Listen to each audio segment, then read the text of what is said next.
Intuit QuickBooks, your way to money. And I'll throw it out to you, man, because I think you've helped me preview both of the Eagles Commanders games. They split the season series. When you look at this, when you look at what Washington did in Detroit on Saturday night, what's your first impression for this matchup on Sunday? My first impression is the Washington Commanders are playing like they believe they're a team of destiny. They have nothing to lose. They know, as everybody else does, that this was supposed to be a building block season. This was the start of their process, not their arrival. But they're here and they're playing great. And I know the Lions have injury problems on defense, but the Lions are a pretty good team and they beat them and their offense had no trouble with them at all. So I look at this Commanders team and, I could break down some flaws and give you reasons why the Eagles should win this game going away, but I wouldn't bet on that because these Commanders are just on a special run. Sometimes that happens and you can't completely explain it, but Jayden Daniels has been remarkable. The team is so solid. Defense, offensive line, their running game. My goodness, whether it's Robinson or Austin Eckler or whoever, they just keep finding ways to win. So that's my first impression that, forget all the stats and things we're going to dig up over the next week and just focus on how special the Commanders are playing. And if you want to focus on the matchups and the numbers, the one that would worry me the most is they were the third worst rushing defense in the NFL for the regular season.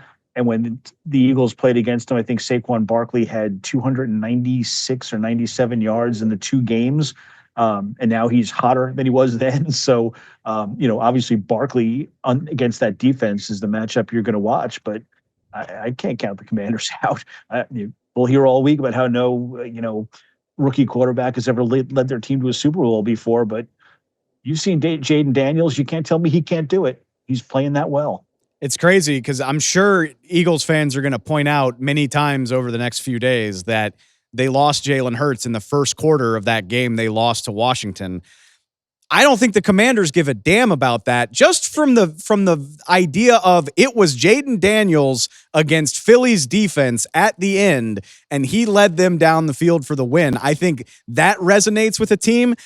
And then obviously what the guy has done in the playoffs. I mean, when you see him walk into Ford Field and play like a 10-year veteran with everything that's on the line, I do think that has like a mental effect on a team. And I think they are going to have absolute confidence that he can deliver in this moment. Now, I'm 100% with you on the other side of this.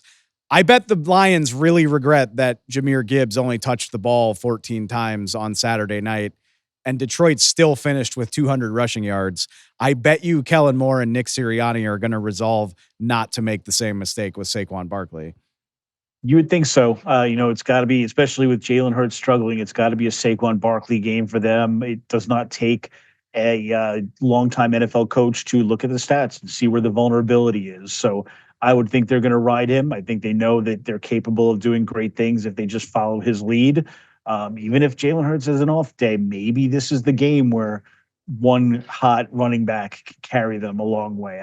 I think they probably will need more, but it seems obvious that you want to give him the ball. You want to keep, if nothing else, that also grinds the clock and he keeps the ball out of Jayden Daniels' hand. So it's all the more reason why Saquon Barkley should be the focus for the Eagles. And we'll see if the Commanders have the ability to stop him. They certainly didn't show that in the first two games. The rushing defense didn't show it much during the season. So I would imagine that's the Eagles' top priority to try and exploit. I can't say I saw this coming at the start of the season, but I am so excited for it.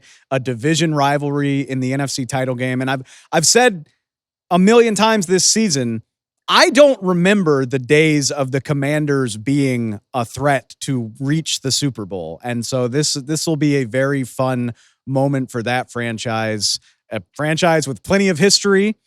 We forgot about it for a long time, but it's cool to see them adding this chapter into it after such a downtrodden period under Daniel Snyder. So the vibes are good. The matchup looks good. I'm looking forward to it. I'm sure we will talk about it later on. Ralph, I appreciate it, man. Thank you so much. I'll talk to you soon.